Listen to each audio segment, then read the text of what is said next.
Hello friends, welcome to MSK study. दोस्तों एक बार पुनः स्वागत करते हैं अपना इस यूट्यूब चैनल एमएसके स्टडी में। दोस्तों अभी जो है हम लोग क्लास 10th एनसीईआरटी मैथ का एक्सरसाइज वास्तविक संख्या उसका सॉल्यूशन कर रहे हैं, जिसमें कि हम लोग पिछले वीडियो में एक्सरसाइज 1.2 यानी कि प्रश्नावली 1.2 तक का सॉल्यूशन कर चुके हैं। आज हम लोग प्रश्नावली 1.3 का सॉल्यूशन करने वाले हैं। तो चलिए हम वीडियो को स्टार्ट करते हैं। स्टार्ट करने से पहले अगर आप मेरे चैनल पर नए आए हुए हैं तो मेरे चैनल को सब्सक्राइब कर लीजिए और बगल में बेल आइकन को दबा लीजिए। तो चलिए क्वेश्चन नंबर फर्स्ट देखते हैं। यहाँ पे क्वेश्चन नंबर फर्स्ट है, सिद्ध कीजिए कि √5 एक अपरिमेय संख्या है। इस एक्सरसाइज में मात्र 3 क्वेश्चन दिया गया है, लेकिन ये एक्सरसाइज काफ़ी महत्वपूर्ण एक्सरसाइज है, क्योंकि हर बार एग्जाम में इस एक्सरसाइज से एक ना एक क्वेश्चन आता ही है, वो भी 5 या 3 नंबर का। तो चलिए हम क्वेश्चन का सॉल्यूशन करते हैं। क्वेश्चन नंबर 1 कह रहा है, सिद्ध कीजिए कि √5 एक अपरिमेय संख्या है। तो यहाँ पे हमें जो है प्रूव करना है कि √5 एक अपरिमेय संख्या। हम जानते हैं कि √2, √3, √5 ये सब जो है अपरिमेय संख्या है, लेकिन यहाँ पे हमें प्रूव करके दिखाना है। तो हम इसको क्या करेंगे, सबसे पहले ठीक इसका अपोजिट मान लेंगे। यहाँ पे बोल रहा है अपरिमेय संख्या प्रूव करने के लिए, तो हम मान लेंगे कि ये √5 जो है एक अपरिमेय संख्या है। तो लिखेंगे माना कि √5 एक परमेय संख्या है। यहाँ पे हम मान लिए √5 एक परमेय संख्या है। तो क्या हो जाएगा, √5 जब परमेय संख्या है तो इक्वल टू हो जाएगा √5 इक्वल टू P/Q, जहाँ PQ एक सहअभाज्य संख्या है। सहअभाज्य संख्या है। अब सहअभाज्य संख्या किसे कहते हैं, तो ये हम पहले अब समझ लेते हैं। सहअभाज्य संख्या वह होता है जो यहाँ पे हम जैसे कि देखेंगे, कोई भी नंबर है, मान लीजिए 2 और 3, कोई 2 नंबर होना चाहिए। यहाँ पे हम 2 को क्या देख रहे हैं, ये जो है 1 और स्वयं के अलावा किसी से नहीं कट रहा है। यहाँ पे 3 भी जो है 1 और 3 के अलावा किसी से नहीं कट रहा है, तो ये हो जाएगा सहअभाज्य संख्या, लेकिन 2 डिजिट होना चाहिए, कम से कम 2 डिजिट। तो यहाँ पे P और Q है जो कि एक सहअभाज्य संख्या है। अब जब हम इस दोनों को क्रॉस मल्टीप्लाई करेंगे तो ये क्या हो जाएगा, √5Q इक्वल टू P। इसको हम क्या करेंगे, दोनों साइड वर्ग करेंगे। अगर हमें यहाँ पे रूट अगर हटाना है तो हम क्या करेंगे, दोनों साइड वर्ग करेंगे। तो जब हम दोनों साइड वर्ग करेंगे, लिखेंगे दोनों पक्ष वर्ग करने पर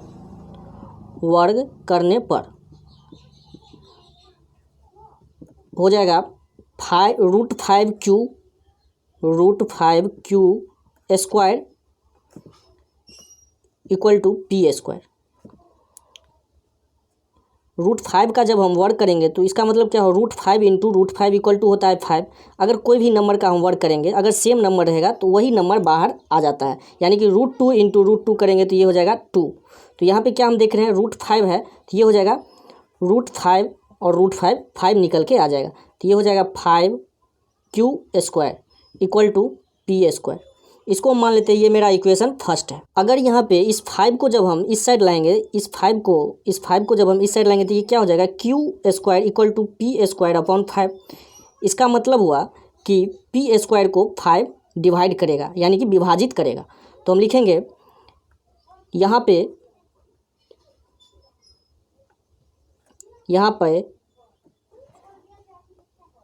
5 जो है P² को विभाजित कर रहा है या कर रहा है, इसलिए P को भी विभाजित करेगा। क्यों करेगा P को भी विभाजित, अगर मान लीजिए यहाँ पे 4 है, 4 का स्क्वायर है और इसको अगर 2 डिवाइड कर रहा है तो 4 गुने 4 16 होता है। 16 को अगर 2 डिवाइड कर रहा है तो क्या हो जाएगा, यहाँ पे 4 को भी 2 डिवाइड करेगा। ठीक उसी प्रकार यहाँ पे अगर P² को डिवाइड कर रहा है 5, तो 5 जो है P को भी डिवाइड करेगा। तो लिखेंगे इसलिए 5 P को भी विभाजित करेगा। और ये जो है आपके किताब में भी दिया हुआ है कि प्रमेय का एक दिया हुआ है 1.3 विभाजित करेगा। इसको हम मान लेते हैं ये मेरा स्थिति फर्स्ट, क्या है, स्थिति 1। अगर P जो है 5 से विभाजित है, तो इसका मतलब क्या होगा, जो p जो है इसका गुणनखंड होगा 5, यानी कि p इक्वल टू हम 5c लिख सकते हैं। अब कैसे, अगर यहाँ पे 16 जो है अगर 2 से कट रहा है तो इसका मतलब क्या हुआ, 16 का गुणनखंड 2 हो सकता है, 2 × 8, यानी कि 2 जो है इसका गुणनखंड है। तो हम इसको यहाँ पे हटा देते हैं। तो p इक्वल टू हम मान लेते हैं 5c है। क्या है, 5c, c मतलब कोई कांस्टेंट है। अब जब हम p का वैल्यू यहाँ पे, अगर हम p का वैल्यू इक्वेशन फर्स्ट में रखेंगे, इक्वेशन फर्स्ट में लिखेंगे, अब p का मान इक्वेशन फर्स्ट में रखने पर, तो जब हम p का मान रखेंगे तो ये हो जाएगा, यहाँ पे क्या देख रहे हैं, इक्वेशन मेरा फर्स्ट है 5q² equal to p², 5q² equal to p², ये मेरा इक्वेशन फर्स्ट है। अब इसमें हम p का वैल्यू रखेंगे तो ये हो जाएगा 5q² इक्वल टू p के जगह पे हम 5c रखेंगे, 5c का होल स्क्वायर। अब जब हम इसको सॉल्व करेंगे तो ये हो जाएगा 5q² इक्वल टू 5 × 5 25c², तो q² इक्वल टू हो जाएगा 25c² अपॉन 5, यानी कि 25c² बटे 5। ये क्या हो जाएगा, 5 × 5, 5 से कट जाएगा तो ये हो जाएगा q² बराबर 5c²। अगर हम c² को इधर लाएंगे तो ये हो जाएगा c² और q² बटे 5 हो जाएगा। तो इसका मतलब क्या हुआ, q² जो है 5 से विभाजित है, जब बट्टा में है तो इसका मतलब q² 5 से विभाजित है। तो लिखेंगे यहाँ पर q² 5 से विभाजित है, q² 5 से विभाजित है, तो इसका मतलब क्या हो गया, q भी 5 से विभाजित होगा, इसलिए q भी 5 से विभाजित होगा, q भी 5 से विभाजित होगा, 5 से विभाजित होगा। अब यहाँ पे हम क्या देख रहे हैं, यहाँ पे हम देख रहे हैं, ऊपर में हम समझे थे कि p और q जो है एक सहअभाज्य संख्या है। यहाँ पे हम माने हुए हैं p और q एक सहअभाज्य संख्या, यहाँ पे हम माने हुए थे।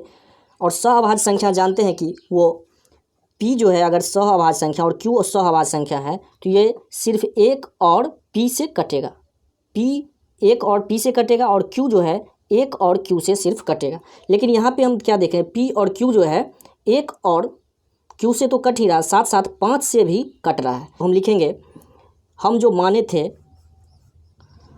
चूँकि हम माने थे p और q सहअभाज्य संख्या है, सहअभाज्य संख्या है, लेकिन मेरा मानना या अवधारणा, मेरा अवधारणा गलत हुआ, इसलिए √5 जो हम माने हुए हैं p/q के इक्वल टू में है √5 इक्वल टू, हम क्वेश्चन में ऊपर में लिखे हुए हैं √5 इक्वल टू p/q। अगर p/q अगर परमेय संख्या नहीं हो रहा है तो इसका मतलब है कि √5 अपरमेय संख्या है, इसलिए √5 एक अपरमेय संख्या है। क्वेश्चन नंबर 2 है, सिद्ध कीजिए कि 3 + 2√5 एक अपरमेय संख्या है। तो इसको हम क्या करेंगे, सबसे पहले ठीक जैसे हम क्वेश्चन नंबर 1 में माने हुए थे कि एक परमेय संख्या है, उसी तरह हम मानेंगे, माना कि 3 + 2√5 एक परमेय संख्या है, परमेय संख्या है। जब ये परमेय संख्या है तो इसका मतलब क्या हो जाएगा, 3 + 2√5 इक्वल टू p/q, ये p/q के रूप में होगा, जहाँ p और q सहअभाज्य संख्या है। पी और क्यू सहअभाज्य संख्या है। अब यहाँ पे हम क्या करेंगे, ये जो 2√5 है इसको हम इस साइड रहने देंगे और ये 3 को जो है हम इस साइड लेके आ जाएंगे। तो ये हो जाएगा 2√5 इक्वल टू P/Q-3। ये पॉजिटिव में है तो इधर आने पे ये नेगेटिव हो जाएगा। ये √5 इक्वल टू क्या हो जाएगा, √5 इक्वल टू P/Q-3। और इस 2 को जब हम इस साइड लाएंगे तो ये क्या हो जाएगा, बट्टे 2, यानी कि P/Q इंटू 2 - 3। √5 इक्वल टू हो रहा है इतना। आगे लिखेंगे P/2Q - 3 एक परमेय संख्या है। परमेय संख्या है। अब क्यों है परमेय संख्या, क्योंकि ये P/Q के फॉर्म में है और इस Q के मल्टीप्लाई में 1 2 कुछ भी रहे, यहाँ पे ये टर्म जो है ये क्या है, अगर मान लीजिए यहाँ पे 2/3 है, P के जगह पे 2 और Q के जगह पे 3 है, इक्वल टू, तो हम जानते हैं कि 2 और 3 जो है 2/3 परमेय संख्या। अगर इसमें 3 में अगर कोई भी नंबर मल्टीप्लाई हो रहा है तो ये भी हो जाएगा परमेय संख्या 2/6। और जब हम इसमें से माइनस करेंगे 3 तो इसका मतलब ये परमेय संख्या होगा। इसलिए जो है P/2Q - 3 एक परमेय संख्या है। लेकिन हम क्वेश्चन 1 में क्या देखे थे कि √3 जो होता है अपरमेय संख्या होता है, लेकिन यहाँ पे क्या है √5। तो लेकिन √5 एक अपरमेय संख्या है, अपरमेय संख्या है। √5 अगर अपरमेय संख्या और ये परमेय संख्या, ये कभी भी संभव नहीं हो सकता है, क्योंकि ये दोनों बराबर होना चाहिए। अगर ये परमेय है तो ये भी परमेय, और ये अपरमेय है तो ये भी अपरमेय होगा, क्योंकि इसके बीच में क्या लगा हुआ है, इक्वल का साइन। तो लिखेंगे जो कि विरोधाभास हो रहा है, विरोधाभास हो रहा है, विरोधाभास हो रहा है। यह क्यों विरोधाभास हो रहा है, क्योंकि हमने क्या किया था, ऊपर में 3 जोड़ 2√5 को हमने यहाँ पे एक परमेय संख्या मान लिया था, क्योंकि हमने 3 जोड़ 2√5 को हम परमेय संख्या माने थे या माने हैं, इसलिए यह त्रुटिपूर्ण है। अतः त्रुटिपूर्ण है, अतः इसमें कुछ नहीं है, इसमें हमें सिर्फ लिखना है, ज़्यादा दिमाग लगाने की इसमें कोई ज़रूरत नहीं, इसमें हमें सिर्फ लिखना है ज़्यादा। अतः लिखेंगे, अतः 3 जोड़ 2√5 एक अपरमेय संख्या है, एक अपरमेय संख्या है। अब नेक्स्ट क्वेश्चन नंबर 3 देखते हैं। क्वेश्चन नंबर 3 दिया हुआ है, सिद्ध कीजिए कि निम्नलिखित संख्याएं अपरमेय है। यहाँ पे क्वेश्चन नंबर फर्स्ट है 3 का फर्स्ट 1/√2 और दूसरा है 7√5 और तीसरा 6√5। तो यहाँ पे हम क्वेश्चन नंबर 1 लेते हैं। क्वेश्चन नंबर 3 का 1 है, क्वेश्चन नंबर 3 का फर्स्ट 1/√2। तो इसको हम क्या करेंगे, सबसे पहले लिखेंगे माना कि 1/√2 जो है एक, माना कि 1/√2 एक परमेय संख्या है। क्वेश्चन नंबर हम फर्स्ट में भी माने हुए थे कि एक परमेय संख्या है। अब जब ये एक परमेय संख्या है तो इसका मतलब क्या होगा, 1/√2 बराबर हो जाएगा P/Q, क्योंकि परमेय संख्या P/Q के रूप में होता है, जहाँ P और Q सहअभाज्य संख्या है, सहअभाज्य संख्या है। अब इसको हम क्रॉस मल्टीप्लाई करेंगे तो ये क्या हो जाएगा, Q इक्वल टू √2P। अब इसको हम दोनों साइड वर्ग करेंगे, लिखेंगे दोनों साइड, दोनों पक्ष वर्ग करने पर, वर्ग करने पर, वर्ग यानी कि रूट, उसे इंग्लिश में हम रूट कहते हैं और हिंदी में वर्ग कहते हैं। तो यहाँ पे जब हम वर्ग करेंगे तो ये क्या हो जाएगा, Q² इक्वल टू √2P इसका होल स्क्वायर। ये हो जाएगा Q² इक्वल टू, जब हम √2 का स्क्वायर करेंगे तो ये हो जाएगा 2P²। इसको हम लेट कर लेते हैं इक्वेशन फर्स्ट। जब इस 2 को हम इस साइड लाएंगे तो ये क्या हो जाएगा, Q²/2 इक्वल टू P²। यहाँ पे हम क्या देख रहे हैं, 2 जो है Q को डिवाइड कर रहा है, Q² को 2 डिवाइड कर रहा है, तो लिखेंगे Q² 2 से विभाजित है, इसलिए Q जो है 2 से भी विभाजित होगी, 2 से भी विभाजित होगा।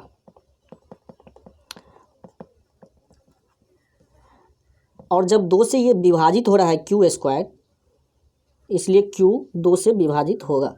अब जब Q भी 2 से विभाजित हो रहा है तो इसका मतलब क्या हुआ, Q जो है 2 का गुणनखंड होगा। Q का गुणनखंड जो है 2 हो सकता है। क्यों हो सकता है, अगर 6 से 2 कट रहा है तो इसका मतलब क्या होगा, 6 के बराबर में इसका जब गुणनखंड होगा, ये 2 भी होगा गुणनखंड में। यहाँ पे 2 × 3 देख रहे हैं, अगर 6 कट रहा है तो इसका मतलब अगर Q कट रहा है 2 से, तो इसका मतलब 2 × कोई नंबर है, 2C लेट कर लेते हैं, कोई नंबर है C के जगह पे। अब इस Q का वैल्यू हम इक्वेशन फर्स्ट में रखेंगे। इक्वेशन फर्स्ट में रखेंगे Q का वैल्यू, तो क्या हो जाएगा, Q का मान लिख लेते हैं। Q का मान इक्वेशन फर्स्ट में रखने पर Q का मान जब हम इक्वेशन फर्स्ट में रखेंगे तो मेरा इक्वेशन फर्स्ट है Q² इक्वल टू 2P²। तो यहाँ पे अगर हम लिख लेते हैं Q² equal to 2P², question लिख लेते हैं इक्वेशन फर्स्ट, तो Q के जगह पे हमें क्या रखना है, 2C रखना है। 2C² equal to 2P²। इसको जब हम सॉल्व कर रहे हैं तो ये हो जाएगा 2² यानी कि 4C² equal to 2P²। C² equal to हो जाएगा 2P², ये 4 इस साइड आएगा तो ये बट्टे में आ जाएगा, ये 2 से 2 2 जा 4, 2 4 से कट जाएगा, तो इसका मतलब हुआ C इक्वल टू हो जाएगा C² इक्वल टू P²/2। अब यहाँ पे इक्वेशन फर्स्ट में हम जैसे देखे हुए थे कि Q² जो है 2 से कट रहा था, अब यहाँ पे जो है P² 2 से कट रहा है, यानी कि विभाजित हो रहा है। तो लिखेंगे P² 2 से, P² जो है 2 से विभाजित है, 2 से विभाजित है, इसलिए P भी 2 से विभाजित होगा।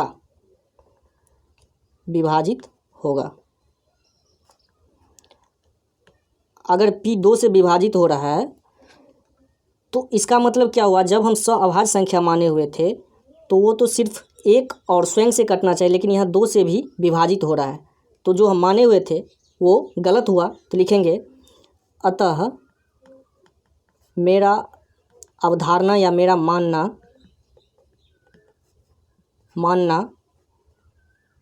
P और Q एक सअभाज्य संख्या का विरोधाभास हो रहा है। क्या हो रहा है, यहाँ पे विरोधाभास हो रहा है। हम माने थे कि वह सहअभाज्य संख्या, लेकिन यहाँ पे सहअभाज्य संख्या नहीं निकला, इसलिए √5 जो है एक अपरिमेय संख्या है।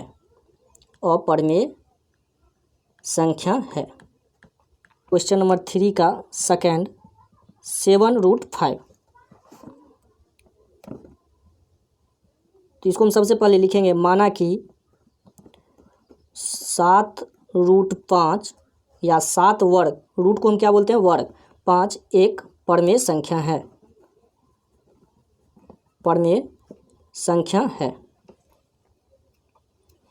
अब जब ये परिमेय संख्या है तो ये क्या हो जाएगा, 7/√5 इक्वल टू P/Q। जब ये परिमेय संख्या है तो P/Q के रूप में होगा, तथा P और Q जो है सअभाज्य संख्या है।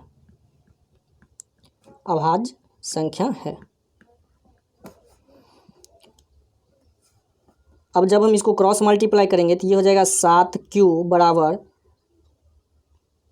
√5P। अब दोनों साइड हम क्या करेंगे, वर्ग करेंगे। लिखेंगे दोनों पक्ष वर्ग करने पर वर्ग करने पर, जब हम वर्ग करेंगे तो ये हो जाएगा 7q² इक्वल टू √5p का होल स्क्वायर। इसका मतलब ये 7 का स्क्वायर हो जाएगा 49, क्या हो जाएगा 7 × 7 49q² इक्वल टू, जब √5 का स्क्वायर करेंगे तो क्या हो जाएगा 5p²। अब इसको हम ऐसे लिख सकते हैं 49c² बराबर 5p² बट्टे 25। इस 25 को हम क्या किए, इधर लेके आ गए तो ये बट्टा में आ जाएगा, ये 5 × 5 = 25 इक्वल टू हो जाएगा p² बट्टे 5। इसका मतलब क्या हुआ, p² को 5 विभाजित कर रहा है। और ऊपर में हम क्या देखे थे, लिखेंगे यहाँ पे पहले, अतः p² को 5 विभाजित कर रहा है। p² को अगर 5 विभाजित कर रहा है तो इसका मतलब p को भी विभाजित करेगा, p को भी 5 p को भी विभाजित करेगा। लेकिन हम, मेरा ऊपर में क्या था, यहाँ पे 5 जो है q को विभाजित कर रहा था, ऊपर में यहाँ पे देख रहे हैं कि q को जो है 5 विभाजित कर रहा है यहाँ पे, और नीचे में p को भी 5 विभाजित कर रहा है। तो जो कि इसका मतलब है कि ये सहअभाज्य संख्या नहीं है। तो लिखेंगे अतः मेरा अवधारणा हम जो माने हुए थे कि p और q जो है एक सहअभाज्य संख्या है, अगर परमेय संख्या है तो वो सहअभाज्य संख्या है p और q, अवधारणा गलत हुआ, क्योंकि p और q सहअभाज्य संख्या नहीं है। p और q सहअभाज्य संख्या नहीं है, अतः या इसलिए मेरा क्वेश्चन जो दिया हुआ था, जो माने हुए थे कि ये एक परमेय संख्या है, वह परमेय संख्या नहीं हुआ। 7√5 जो है एक अपरमेय संख्या है। 7√5 एक अपरमेय संख्या है, अपरमेय संख्या। अब मात्र एक क्वेश्चन बचा हुआ है, आप खुद सॉल्व करके देखिए। अगर नहीं बनता है तो आप हमें कमेंट करके पूछिए, हम उसका सॉल्यूशन आपको बता देंगे। तो चलिए फिर मिलते हैं हम नेक्स्ट वीडियो में।